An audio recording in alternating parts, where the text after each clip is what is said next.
दोस्तों, ये mother of democracy का दुर्भाग्य होगा अगर हम हमारे देश में केवल डेमोक्रेसी को, लोकतंत्र को चुनाव लड़ने, चुनाव जीतने, हारने या सरकार बनाने तक सीमित करें। दोस्तों, चुनाव तो हर 5 साल में आने वाली एक प्रक्रिया का हिस्सा है जो किसी राज्य में कभी ना कभी होते रहेंगे और देश में तो हर 5 साल में होते ही हैं। लेकिन उससे महत्वपूर्ण मदर ऑफ डेमोक्रेसी में होता है कि मदर ऑफ डेमोक्रेसी यानी कि उस देश के लोकतंत्र के मुखिया, जिस पर सबसे बड़ी जिम्मेदारी है सरकार चलाने की, वो अपनी बातों को याद रखें। दोस्तों, हमारे प्रधानमंत्री श्री नरेंद्र मोदी जी बड़ी बड़ी बातें किया करते थे। 2014 से पहले मोदी जी गिरते रुपए को लेकर बड़े परेशान हुआ करते थे। मैं हैरान हूँ, परेशान हूँ और इस असमंजस में हूँ कि क्या प्रधानमंत्री अपनी बोली हुई बातें भूल गए, क्योंकि प्रधानमंत्री ने गिरते रुपए को लेकर जो बड़ी बड़ी बातें बोली थी, आज वही बातें उनको आईना दिखा रही हैं। क्या आप जानते हैं दोस्तों, गिरते गिरते हमारा रुपया, जी हाँ, हमारा आपका रुपया इतना गिर चुका है कि $1 इज इक्वल टू 84 रुपीज हो चुका है। मतलब आसान भाषा में आप समझिए, इंडियन रुपए की, हमारे करेंसी के 84 रुपए इज इक्वल टू एक डॉलर है। दोस्तों, इसे कहते हैं रुपये का कमजोर होना। दोस्तों, अगर ये आंकड़ा बढ़ता जाएगा 85, 86, 87, ये अर्थव्यवस्था के लिए और भारत के लिए खराब माना जाएगा, रुपए का कमजोर होना बताया जाएगा। और जितना कम होता जाएगा, जैसे 70 हो जाए, 60 हो जाए, तो ये हमारी अर्थव्यवस्था की मजबूती बताएगा। लेकिन मैं हैरान हूँ दोस्तों कि प्रधानमंत्री जो 2014 में गिरते रुपए के लिए इतने परेशान हुआ करते थे जब वो गुजरात के मुख्यमंत्री थे, क्या आज अपनी ये सारी बातें भूल गए हैं क्या? ये ऐसे नहीं होता मित्रों। मैं शासन में बैठा हूं, मुझे मालूम है इस प्रकार से रुपया इतनी तेजी से गिर नहीं सकता।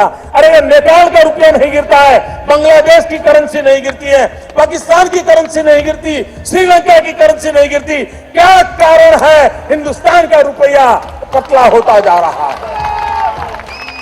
ये जवाब देना पड़ेगा आपको। देश आपसे जवाब मांग रहा है। दोस्तों, एक आंकड़ा मैं आपके सामने रखना चाहती हूँ। 2014 अप्रैल के अंत तक और अब 2024 का अगर आंकड़ा देखें तो आपको पता चलेगा कि भारत का जो रुपया है वो लगातार गिर रहा है। इंडियन एक्सप्रेस का ये आर्टिकल देखिए दोस्तों, बहुत पुराना आर्टिकल नहीं है, ये इसी साल अप्रैल का आर्टिकल है। 2024 अप्रैल का ये आर्टिकल बताता है कि 2014 में जब से नरेंद्र मोदी सत्ता में काबिज हुए हैं, अप्रैल एंड की अगर हम बात करें, उसके बाद से उस वक्त रुपया था ₹60.34। मतलब मनमोहन सिंह सरकार ने अपने 10 साल के कार्यकाल खत्म करने के बाद रुपए की जो हालत सौंपी मोदी कार्यकाल को, मोदी सरकार को, तब रुपया था ₹60.34। हालांकि तब भी रुपया गिर रहा था और इतना गिर रहा था कि मोदी जी को परेशान कर रहा था, कि मोदी जी ये कह रहे थे कि वो शासन में हैं और वो ये जानते हैं कि गिरता रुपया किस तरह से व्यापारियों को तबाह कर देता है और नेपाल की करेंसी नहीं गिरती, आसपास के देशों की करेंसी नहीं गिरती, क्यों भारत की करेंसी गिरती है। तब मोदी जी गिरते रुपए को लेकर बहुत परेशान थे। लेकिन खुद उनकी सरकार रहते रहते दोस्तों ₹60.34 से गिरते गिरते गिरते गिरते गिरते रुपए ₹84 तक पहुंच गया है। मतलब आप सोचिए रुपए की कीमत कितनी भारी भरकम गिरी है। 27% के आसपास रुपए की जो कीमत है वो गिर चुकी है मोदी सरकार के पिछले 10 साल के कार्यकाल में। उसके बावजूद भी कोई रुपए की कीमत पर अब आंसू नहीं बहाता। रुपए की गिरती कीमतों को लेकर अब मोदी जी को कोई परेशानी नहीं होती, जबकि वो खुद जब सीएम थे तो वो जानते थे कि शासन में रहते हुए लोगों की कितनी दुश्वारियां बढ़ा देता है। इस बीच एक और आर्टिकल है दोस्तों और एक और आंकड़ा है जो हमें और आपको समझना चाहिए, क्योंकि कौन चुनाव जीत रहा है, कौन चुनाव हार रहा है, इसके आगे भी देश में काफ़ी चीज़ें महत्वपूर्ण हैं। ये आर्टिकल, ये आंकड़ा हम सबकी आंखें खोलने वाला है दोस्तों। उस देश में जहां 80 करोड़ लोगों को सरकार मुफ्त राशन दे रही है, जी हाँ, मुफ्त राशन दे रही है, उस देश में ग्लोबल हंगर इंडेक्स में, मतलब भूख मिटाने वाली अपनी लिस्ट में इस वक्त भारत की स्थिति बिल्कुल भी ठीक नहीं है दोस्तों। ग्लोबल हंगर इंडेक्स में 2024 में बांग्लादेश, श्रीलंका और नेपाल से भी भारत पीछे जा चुका है। दोस्तों, 127 देशों की पूरी लिस्ट होती है, 127।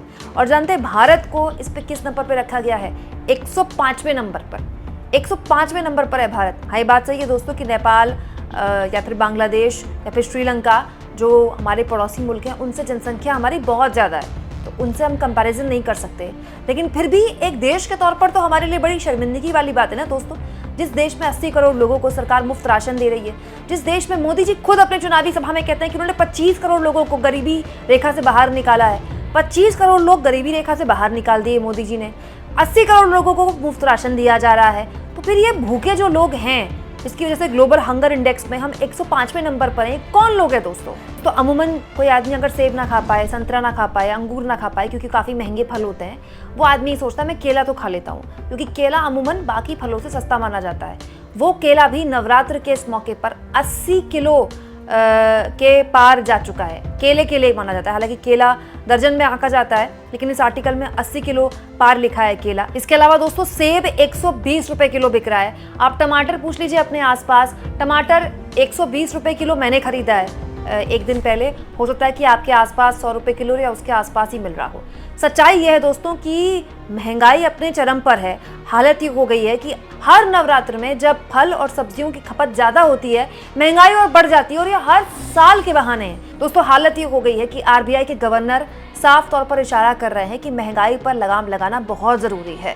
इस सरकार को लेकर दोस्तों ये शिकायत शुरुआत से रही है कि महंगाई इस सरकार की प्राथमिकता है ही नहीं, और फिक्र होगी भी क्यों दोस्तों, जब महंगाई बेरोजगारी के नाम पर वोट पड़ता नहीं, वोट पड़ता नहीं, वोट जब दूसरे मुद्दों पर पड़ता है, तो फिर महंगाई बेरोजगारी सरकार को परेशान क्यों करेगी? हाँ, जनता को परेशान करती रहेगी। पेट्रोल डीजल की महंगाई से वैसे ही पिछले 10 सालों से आम जनता बेहाल है। 100 के पार भी इसी सरकार में रहते हुए पेट्रोल डीजल गया है, लेकिन उसकी अब कोई चर्चा भी नहीं करता।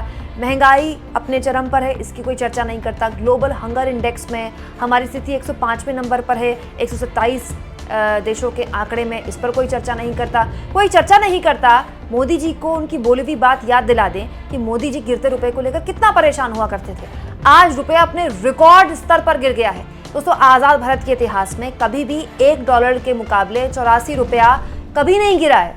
ये अब तक की सबसे बुरी डाउनफॉल है, सबसे लोएस्ट डाउनफॉल है। उसके बावजूद भी दोस्तों इसको लेकर कोई चर्चा ना तो आपको चैनल्स में दिखाई देगी, ना राजनीतिक गलियारों में दिखाई देगी, और आम जनता की बीच तो वैसे भी नहीं दिखाई देगी, क्योंकि ये चुनावी मुद्दा है ही नहीं। इसलिए सरकार को भी इन चीज़ों पर, इन मुद्दों पर फर्क नहीं पड़ता। लेकिन इसका मतलब ये नहीं है दोस्तों कि देश से इसको फर्क नहीं पड़ता।